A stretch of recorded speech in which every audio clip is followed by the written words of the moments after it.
Coming up today on the Nick Craig Show, in a shocking report from the Wall Street Journal, they are saying that President Donald Trump wants to finish the war in Iran quickly. It's no surprise to me or you. We'll get into all the details coming up.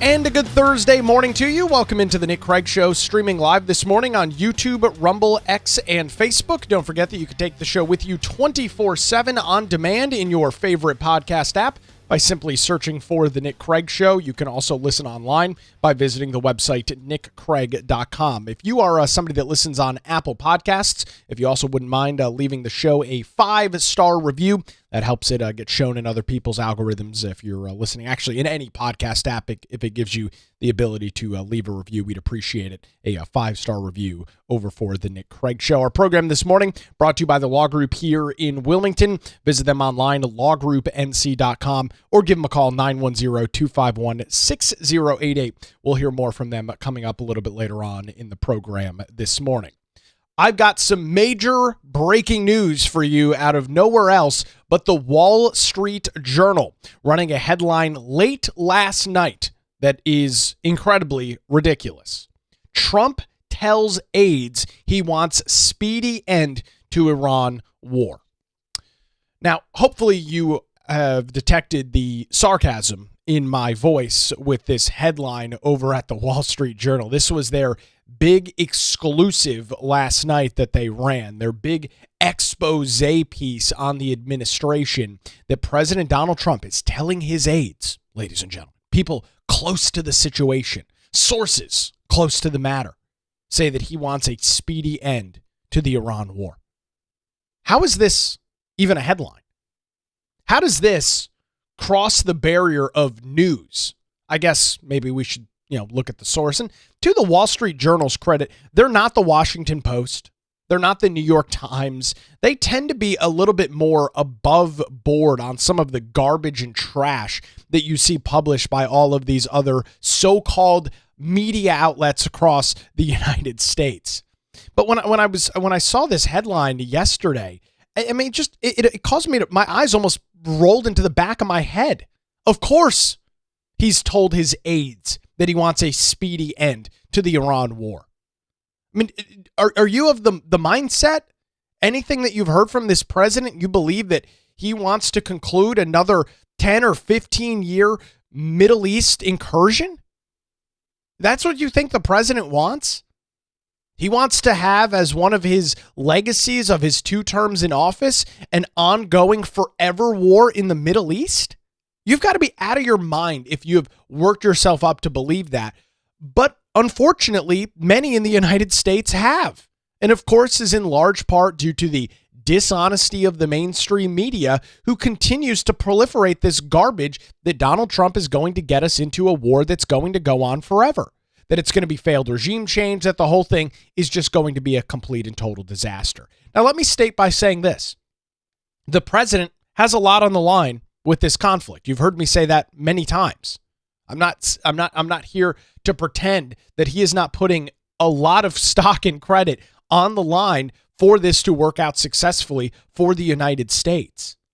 But if Donald Trump does one thing better than I would argue most, if not many other presidents, is his ability to truly have his ear to the ground, and probably more accurately, people around him having their ear to the ground to truly understand what the American people are thinking. I don't know anybody outside of a couple of war hawks like, Lindsey Graham and a couple of other people that want a forever war in the Middle East.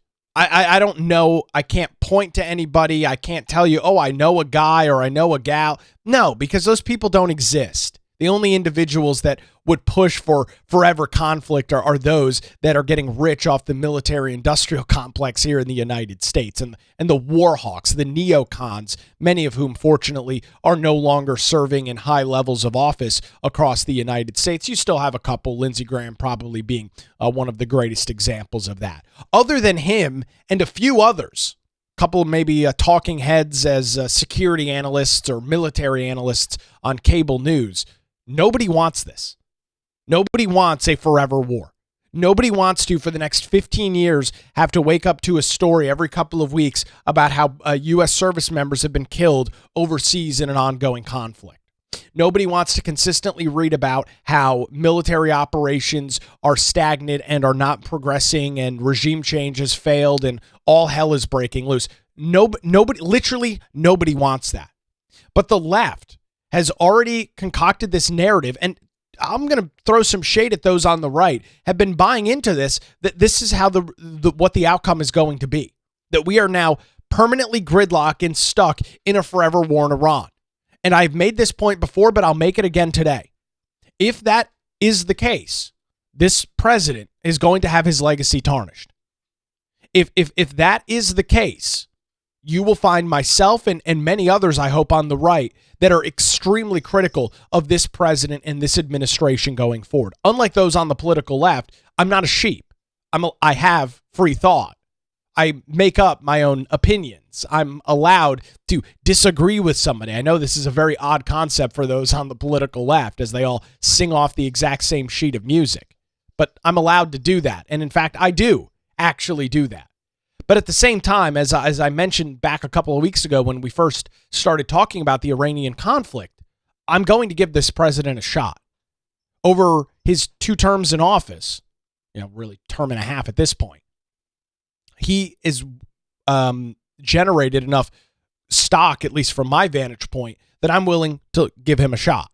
I'm going to allow him to let this thing play out and see where it lands.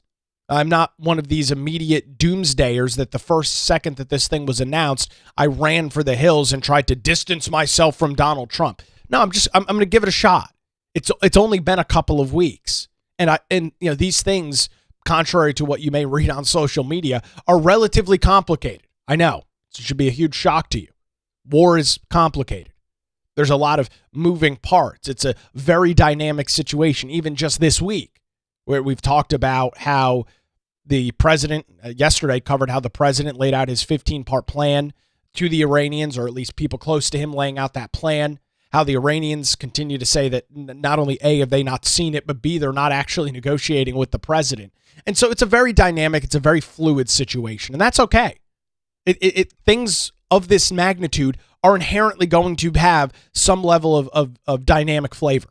They're not cut and dry. It's not A or B. It's not black and white. There's a lot of moving parts. There's a lot of moving pieces. The whole thing is rather, kind of up in the air at this point.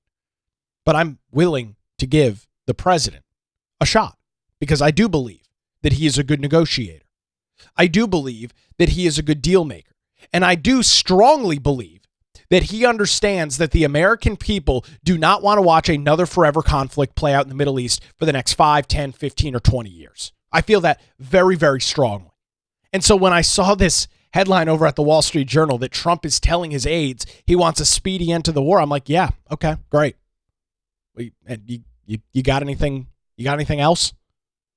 This is your great epiphany over at the Wall Street Journal. They have 3 authors bylined on this thing. And this is the huge story. This is your exclusive article, your huge expose on the Trump administration, that he wants a speedy end to the war. All right. So let's go through the first couple of sentences in this. President Trump has told associates in recent days that he wants to avoid a protracted war in Iran and that he hopes to bring the conflict to an end in the coming weeks. Okay. Yep. That sounds like what we've heard from the president. Sounds like exactly what I would expect to hear from him. Nearly 1 month into the war, the president has privately informed advisors he thinks the conflict is in its final stages, urging them to stick to the 4 to 6 week timeline that he outlined publicly, according to people familiar with the matter. White House officials planned a mid-May summit with Chinese leader Xi Jinping in Beijing, with the expectation that the war would be concluded before the meetings begin, some of the people said. The problem is Trump has no easy options for ending the war, writes the Wall Street Journal, and peace negotiations are at a nascent stage. So even in this article, the Wall Street Journal admits that he has publicly stated this 4 to 6 week timeline, which he in fact has. So right off the bat, what is the point of this article? That he is sticking with the thing that he said publicly? That's your big breaking story? That's your big get over at the Wall Street Journal? I mean, come on. This just doesn't make any sense whatsoever. Going through more of the article, it reads, in discussions with outside political allies, his attention as time has shifted to other topics, including the coming midterm elections, as well as his decision to send immigration agents to airports and strategies to move legislation to tighten voter eligibility rules through Congress. Trump told an associate that the war was distracting from his other priorities, one of the people said. Now, that's true and should be no surprise there at all. The president appears ready to shift to his next big challenge, another person who spoke to him recently said. Though Trump didn't say what that might be, some allies are hopeful he can pivot to ousting the communist regime in Cuba, while close advisors want him to focus on the most pressing issues facing voters, concerns about the cost of living, which have been exacerbated by the war. Now, this is something that I have been very critical of, and I have stated multiple times on this program, on social media, all over the place. Yes, the situation in Iran is obviously one that many would argue it's about time. They're the largest state sponsor of terror. They are funding groups like Hezbollah in Lebanon and in other regions and other areas across the Middle East, of course, funding Hamas that was operating in the Gaza Strip. No concern there, at least from my vantage point, that Iran is in fact a bad actor and the Ayatollah and the regime needs to be dealt with. But this article over at the Wall Street Journal highlights something that I've said for months now, that the president needs to focus on cost of living. He needs to focus on the domestic economy. I have stated this before. If his eyes get off the prize of the domestic economy and the cost of living, that includes gas and everything else, which prices are already moderating on that. If he gets off that message, and again, not to say that there's not problems in Cuba, not to say that there's not problems in Iran, not to say that there's not problems in Venezuela with Nicolas Maduro that are ongoing. People genuinely don't really care about that stuff.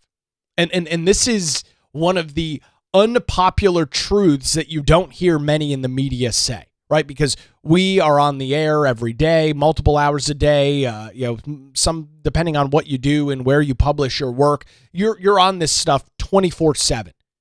Most people are not. The vast majority of the voting populace, not only here in North Carolina, but across the nation, are really not tuned into this stuff. Now, many of you probably are, but I've always said that you are the 1%. The individuals that listen to talk radio. Maybe you're catching this in your favorite podcast app, which the show is available 24/7, 365 in your favorite podcast app. Just search for The Nick Craig Show. You can also listen online on the website, nickcraig.com. You are the 1%.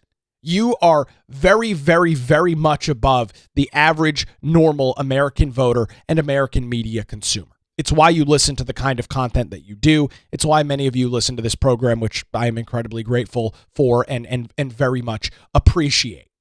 We care about this stuff because we spend a lot of time throughout the day, throughout the week, reading up on this stuff, tracking this stuff closely, digging into the details, reading both sides.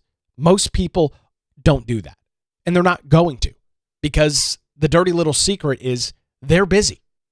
They're busy with their lives. They're busy with their work. They're busy with their spouse. They're busy with their children and social activities, all of the things that we enjoy doing throughout life. And this isn't their thing. And that's okay. It doesn't have to be everybody's thing. I wish that more people were informed on a variety of issues. I think that it would solve many of the problems that we deal with as it relates to elections across the country if we had a more informed populace. But I'm not going to solve that problem here. And unfortunately, I can talk about it every day. It's not going to solve the problem. I'm doing my part, just trying to bring you the relevant information, the relevant news. So most people really aren't that interested in this stuff over in Iran, right? They see a 60-second blurb on TikTok or Instagram, and that's about it. It's back to the cat memes and all of the other fun stuff that you see on social media. However, the economy and cost of living, that is something that people are always interested in. When you look at any major political poll, it doesn't matter if you take it during a general election, a primary, municipals, it really doesn't matter when you ask people. They will always say the same thing. The economy is always a major topic. These midterm elections coming up later this year are going to be very tough for Republicans. We've already seen a little bit of the foreshadowing. Some special elections in Florida this week did not pan out very well for the Republicans, including Trump's home district in Mar-a-Lago for the Florida legislature, which has been red now for the last 20-some odd years, has flipped over to blue. The stage is set for Republicans to have a very, very bad year in 2026 as it relates to the midterm elections. And that is probably what's going to happen. And history would show us that is what is likely to happen and should happen. The party that is in charge always gets shellacked or always gets shelled in midterm elections. It's always been the case. That's how this political process plays out. The only hope that Donald Trump and the Republican majority in Washington, D.C. has to make sure that that doesn't happen, or at least maybe stop the bleeding on that, is to deal with the domestic economy. The foreign war stuff, hate to say it, doesn't matter.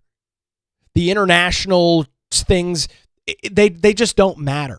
Even some of the domestic stuff, it really doesn't get high enough on polling versus the economy, versus gas prices, versus costs at the grocery store, rents, mortgages, all of those other things that people have to interact and deal with on a day in, day out basis.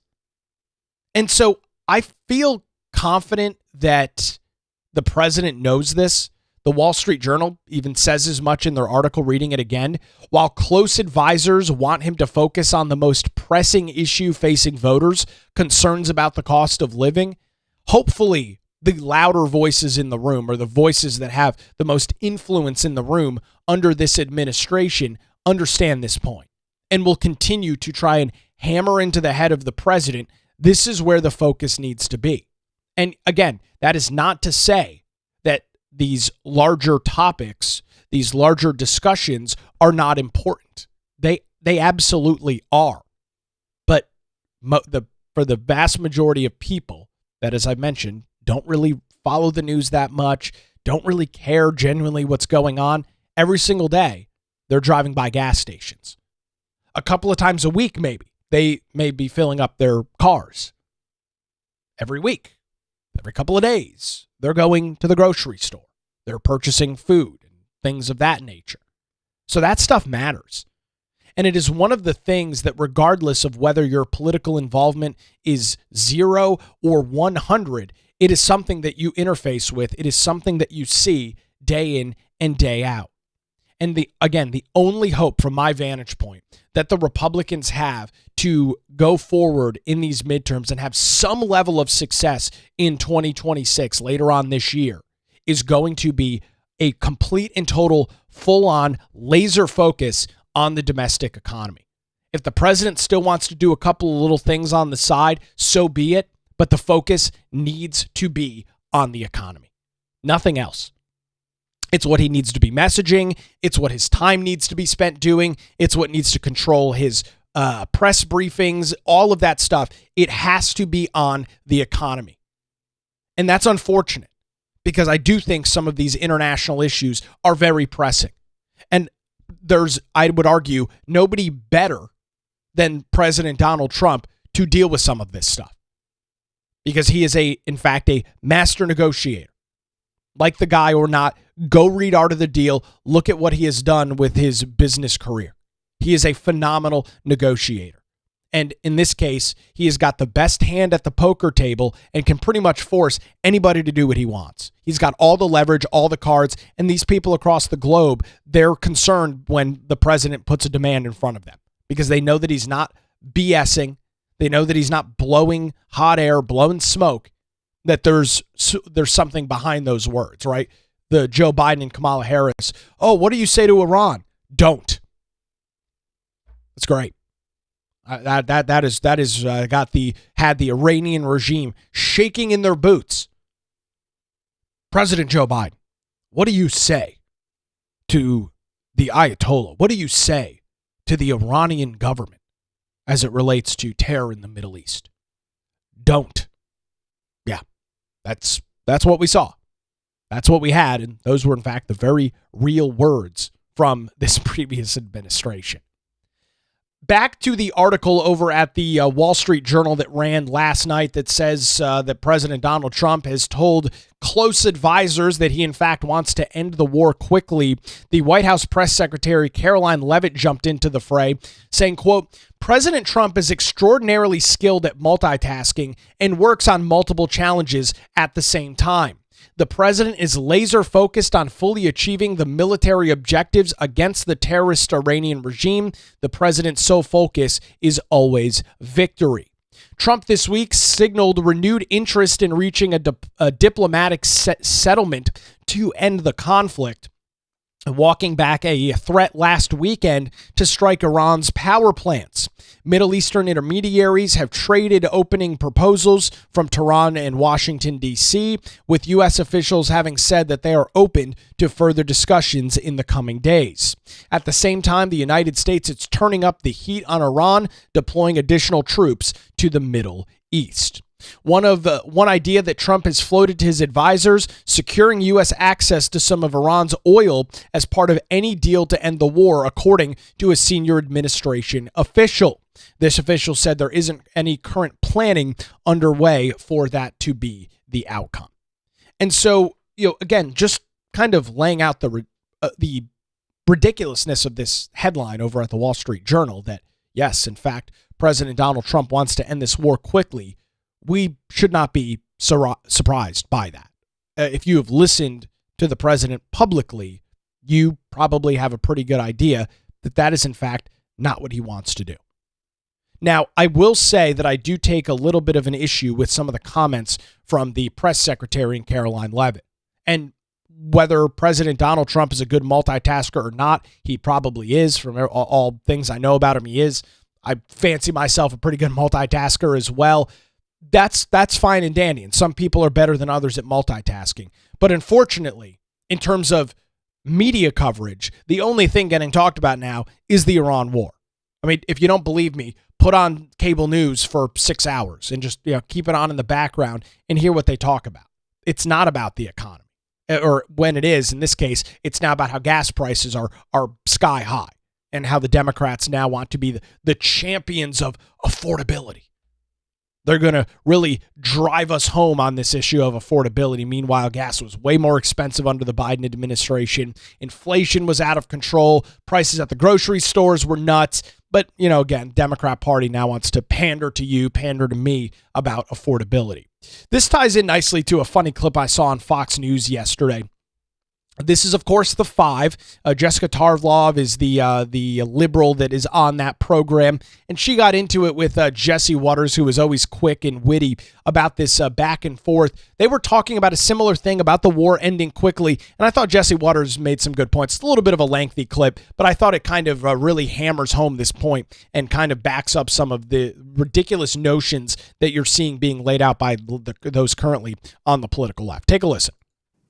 Oh, can I just jump in for a second? Please, whatever. I mean, Jessica asked a question that a 5-year-old would ask. When is this thing going to be over? Stop it. Okay, that's not a serious contribution to the discussion about a war, Jessica, okay? Oh. We knew what was the objective, and we're going about it methodically. If you don't know what the goal is, you weren't listening.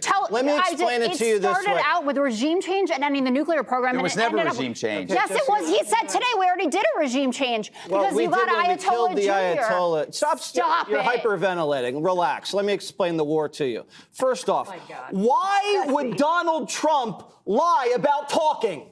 That's all he does is talk. I mean, you don't think he's talking? He's talking to everybody. He was talking to Maduro right before he pulled him out of bed. He talks to Putin. He talks to reporters who call him at 1 o'clock in the morning. You don't believe that he was talking to the Iranians? Come on. I'm going to pause the clip right here because this is one of the things, and I mentioned this yesterday, that I didn't dive into all that much because it was just so ridiculous on its face, right? Earlier this week, I think it was Monday, it was Monday morning when President Donald Trump announced that he had ongoing conversations were taking place with Iran. And immediately, the Western media, more predominantly the Democrat-run media here in the United States, jumped on air and said, well, the Iranians are saying they're not talking to us. And so we believe them. We don't believe the president. And as so well illustrated there by Jesse Waters, all this guy does is run his mouth. All he does is talk, literally 24/7. He sleeps like 2.5, 3 hours a night. All he does is talk. But of course, the left-wing media, who hates President Donald Trump, largely hates America, they will, of course, take the word over the Iranian regime, who we don't even know who the current head of is, over the voice, over the words of President Donald Trump. That really should show you where these individuals are at on the political left. More from this clip from the 5 last night. Of course he's talking, and he bought a lot of time, 5 days, for the 82nd for the market Airborne, to have a good time. For the 82nd Airborne to get into theater. I mean, that is a crazy conspiracy And he fired theory. the guy, the woman who was going to be in charge of investigating it. Okay, Jessica, no one knows what you're talking about. Everyone does who pays attention. Everybody on Blue Sky. Come on, Jesse. Everybody knows he bought time to talk, to give peace a chance, but also get the Marines and the paratroopers in the region so we can secure the Strait and possibly secure Carg Island. Now, if that happens over the weekend, and it's what most people would consider a major military victory, what is the Democrat complaint going to be then? The Strait's too open? Like, you should have done this last week? I mean, we sustained a couple casualties. You know, this is war. There's going to be problems. It's not going to go according to plan. But to say the guy's lying about peace talks 3 weeks into the operation and you're the CIA director, former, I mean, that's either the guy has TDS or it's a psyop to undermine the commander-in-chief and spew foreign propaganda on American television. You nailed it, though.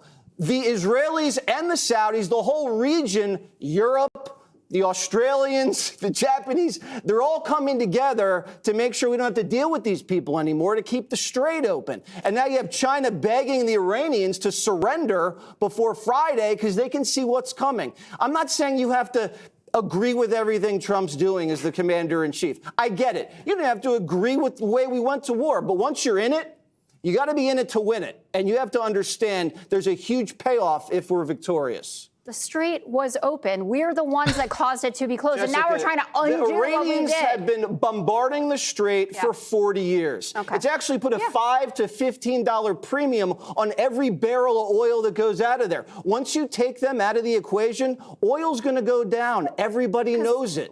Jesse Waters, always a class act over at Fox News, always laying down the law, always laying down the hammer on Jessica Tarvlov on the 5 and many of and the other programs that he either hosts his own program or when he guests on or appears as a guest on some of the other ones. Very well said. And it aligns almost perfectly with what I've been saying now for a couple of weeks.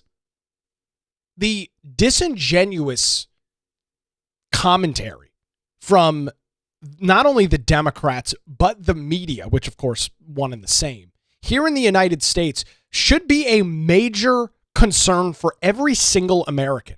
And as Jesse Waters said in that clip, when you've got individuals who are former CIA directors running to MSNBC to claim that President Donald Trump is lying, you don't think that's a problem?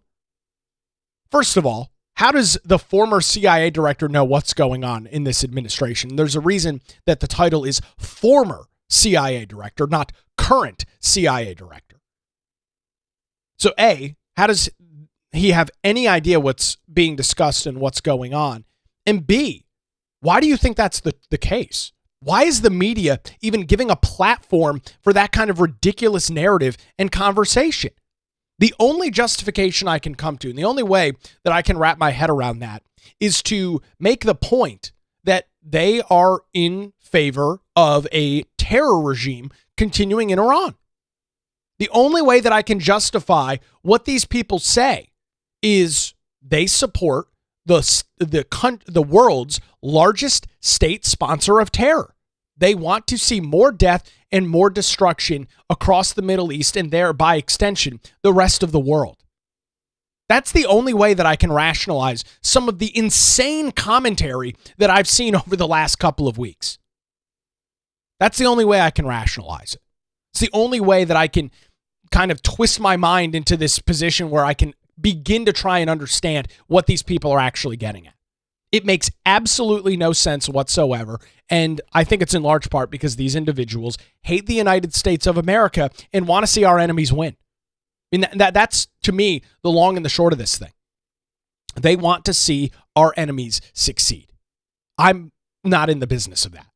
I'm not interested in Iran winning. I'm not interested in the largest state sponsor of terror having success. Call me crazy if you must, but that's not what I'm waking up to and what I'm supporting day in and day out. Yet that's where some on the political left are with this situation. We'll get into more detail on this coming up in just a couple of minutes, plus a couple of great comments coming up as well as the Nick Craig Show continues. Before that, I want to tell you about the Law Group here in Wilmington and remind you that when legal challenges arise, make sure you put your trust in the Law Group. Since 2003, their experienced attorneys have provided high-quality, affordable legal services across Eastern North Carolina. Whether you're facing a divorce, navigating a real estate transaction, or maybe you're in a position where you need a strong defense, if so, the Law Group has your back. Their dedicated team ensures your questions are answered and issues are resolved as quickly as possible. Ladies and gentlemen, the Law Group is not some big national law firm. Melissa got her team. They live right here in our community, and they're located in downtown Wilmington and just a phone call away at 910-251-6088. Or you can visit them online at lawgroupnc.com. That's 910-251-6088 or online lawgroupnc.com. It's the Law Group, experience and dedication you can rely on. We appreciate the Law Group and their continued support of the Nick Craig Show. All right, we'll grab a quick break. On the other side, we'll wrap up our discussion on this very dynamic, very interesting war continuing to brew in the Middle East. We'll get to some of your comments coming up as well as the Nick Craig Show continues, streaming live this morning, 7 a.m., YouTube, Rumble, X, Facebook, and available 24/7 wherever you get your podcasts.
Good Thursday to you, and welcome back to the Nick Craig Show. Thanks for spending some time with us. Don't forget, if you miss any portion of the program, to check out the Nick Craig Show in your favorite podcast app. There's a video version of the program available as well on all of your favorite platforms, YouTube, Rumble, X, Facebook. You can find all those links, all those details over at the website, nickcraig.com.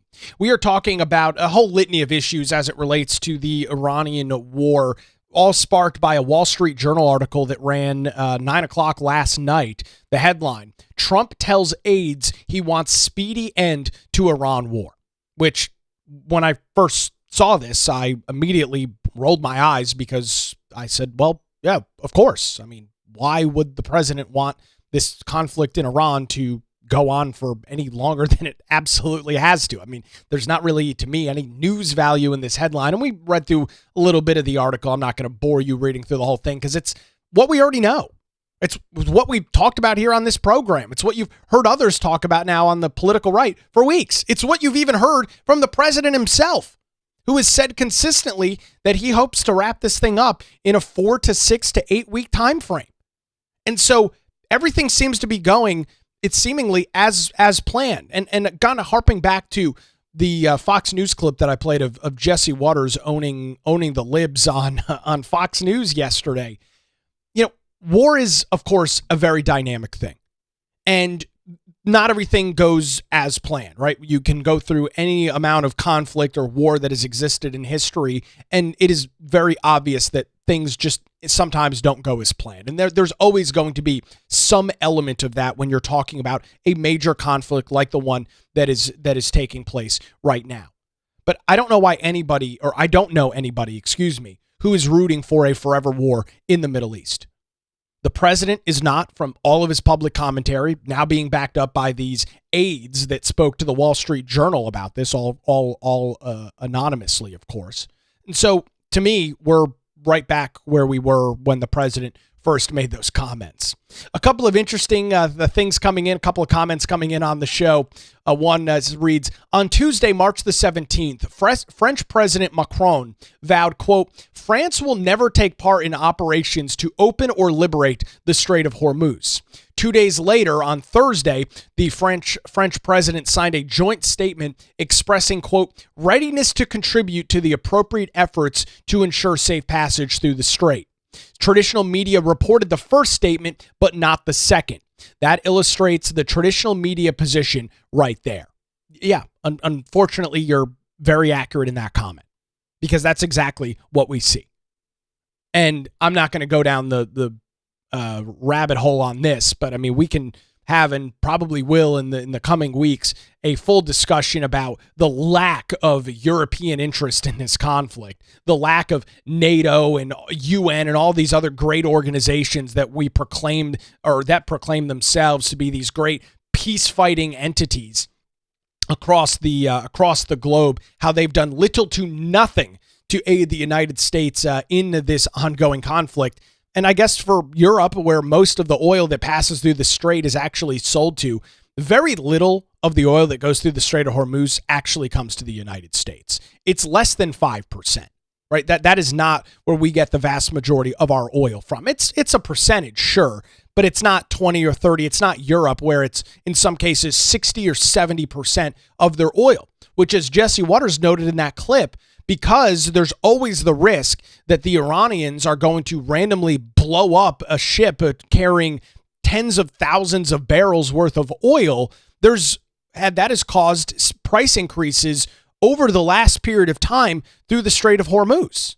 And that is a very real thing. You can go and look at that. You can go and look that up and see that, yes, these companies that are responsible for transporting these barrels of oil have put essentially a luxury tax on them because they have to go through the Strait of Hormuz, and God knows what Iran's going to do. And so for their trouble, for the risk that one of their ships is going to be blown up as it's traveling through, they put a luxury of $5, $10, $15 on every single barrel, not the whole lot, but every single barrel that is aboard a container ship. And so you would have assumed with that information that some of our European quote unquote allies would have had would have had a larger vested interest in getting the Strait of Hormuz not only reopened, but under control, that where large shipping companies don't have to worry about whether one of their ships is going to accidentally hit a mine and explode, because that's a very real thing. And we've seen, and of course the left now wants to complain about how the strait is closed and how the United States has made it more dangerous. I guess these people just don't follow any sort of international news. Even prior to this, well prior to this, there were multiple shipping companies that announced that they would no longer be traversing the Strait of Hormuz. This was last year and in years prior, well before the United States started carpet bombing Iran. Why was that the case? Why did some of these major shipping companies, of which I don't know the names of, you don't know the names, these are major, massive companies that all they do is transport stuff across the globe. Why were they announcing, yeah, our ships are no longer going to go through the strait? Why might that have been the case? Because there was the risk that the Iranian regime, or the variety and litany of Iranian proxy terrorists throughout the region, would attack their ships. And so they made a business decision and said, risk ain't worth the reward on this. Juice ain't worth the squeeze in terms of shipping things through the Strait of Hormuz. But now all of a sudden, we need to be lectured by those on the political left that the United States has caused this problem. Sure. Just, again, don't believe me. Go and look it up. This is publicly, freely available information from a variety of various news organizations across the United States and across the rest of the world. This should not be a surprise. This should not be a shock to you. The risk of Iranian attacks throughout the Strait of Hormuz and through the Middle East is not new, ladies and gentlemen. This has been an ongoing concern for 40 some odd years now. This is not brand new. This did not just prop up a couple of weeks ago when Donald Trump made the announcement, and we saw with our own very eyes that the United States was conducting these military operations across Iran and against the Iranian regime. This should not be a surprise to you. A couple of other comments coming in saying referring to the media, they want to keep us in the world's largest democratic manufactured status quo. Absolutely the case. Absolutely the case.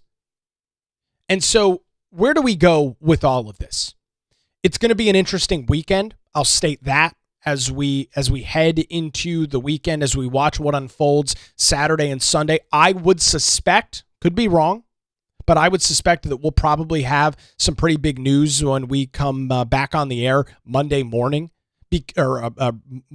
back on the air on Monday, because the timeline is running out for the Iranians. President Donald Trump on Monday of this week announced that he was giving the Iranian people, the Iranian regime, more accurately, 5 days to get this thing figured out. The 15-part peace plan was introduced a day or two after that, and so now the clock is ticking. And one thing I can say for certain is that now that Donald Trump has set this deadline and said, here's the plan, this is what you need to agree to. You want to negotiate parts of it? That's fine. We'll negotiate. But this is the plan. This is the structure that you're going to agree to. And if you choose that you don't want to play ball, which is what the Iranians are saying publicly, which I do not believe, but if you don't want to agree to this, and if you want to continue this, the president has already telegraphed, did so last weekend, what the result is going to be.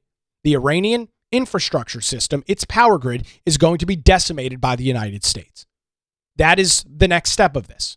And if the Iranians refuse to come around over the next day or two, then that's what you're going to see.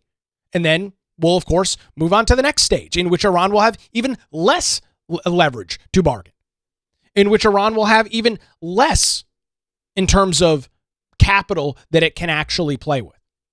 And so I suspect over the next 2 or 3 days, we are going to see some very interesting information coming out of this situation in the Middle East. We will keep you up to date with all of that. I'll be tracking this on social media as well. Great opportunity to follow me. You can hit me up over on X at Nicholas M. Craig. You can follow the Nick Craig Show over on Facebook as well. A great way to stay up to date with news outside of our normal time slot here, and of course news that breaks throughout the day, overnight, all throughout the time. All of that available over on my various social media channels.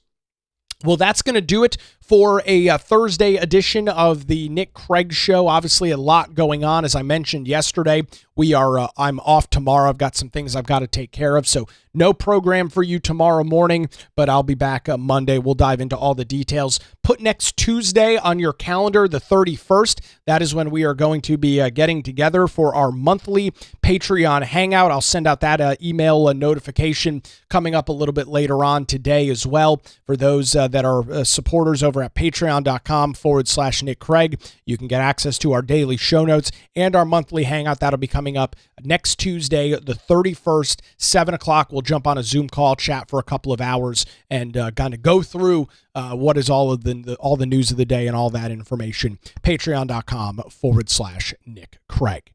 Thanks to the Law Group here in Wilmington for their continued support. You can visit them online at lawgroupnc.com or give them a call, 910-251-6088. The Nick Craig Show streams live weekday mornings, 7 a.m., YouTube, Rumble, X, Facebook, and is available 24/7 in your favorite podcast app. Thanks for joining us. We are back with you Monday morning, same time, same place. Enjoy the weekend.